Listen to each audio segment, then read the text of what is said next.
భారతదేశంలో కనిపించే ఒక ప్రత్యేకమైన పక్షి పొడవు తోకపిట్ట, ఏషియన్ ప్యారడైజ్ ఫ్లైక్యాచర్. ఇది చాలా అందమైన పక్షి, ముఖ్యంగా మగ పక్షి. దాని పొడవైన తెల్లటి తోక ఈకలతో ఆకర్షణీయంగా ఉంటుంది. ఈ పక్షి వలస వెళ్లే జాతికి చెందింది. భారతదేశంతో పాటు ఆసియాలోని అనేక ప్రాంతాలలో కనిపిస్తుంది.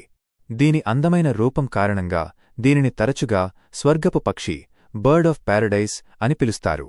ఈ పక్షి ఎక్కువగా అటవీ ప్రాంతాలు, తోటలు, చెట్ల పొదల మధ్య నివసిస్తుంది.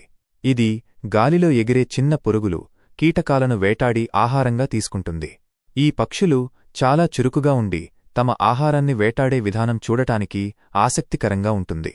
మగపక్షికి తెల్లటి తోక, నల్లని తల, మెరిసే నీలి, నలుపు రంగు శరీరం ఉంటుంది. అయితే ఆడపక్షికి చిన్న తోక, గోధుమ రంగు శరీరం ఉంటుంది. పొడువు తోకపిట్ట చేసే శబ్దం చాలా విలక్షణంగా ఉంటుంది. ట్విట్ ట్విట్ లేదా క్రీ క్రీ లాంటి శబ్దాలు చేస్తుంది. పగటిపూట ఎక్కువగా చురుకుగా ఉంటుంది. మగపక్షి యుక్తవయస్సు వచ్చేసరికి దాని రంగులు మారుతాయి. ఇది దాని అందాన్ని మరింత పెంచుతుంది. ఈ ప్రత్యేకమైన పక్షి భారతదేశ పక్షి జాతికి ఒక అద్భుతమైన ఆభరణం లాంటిది.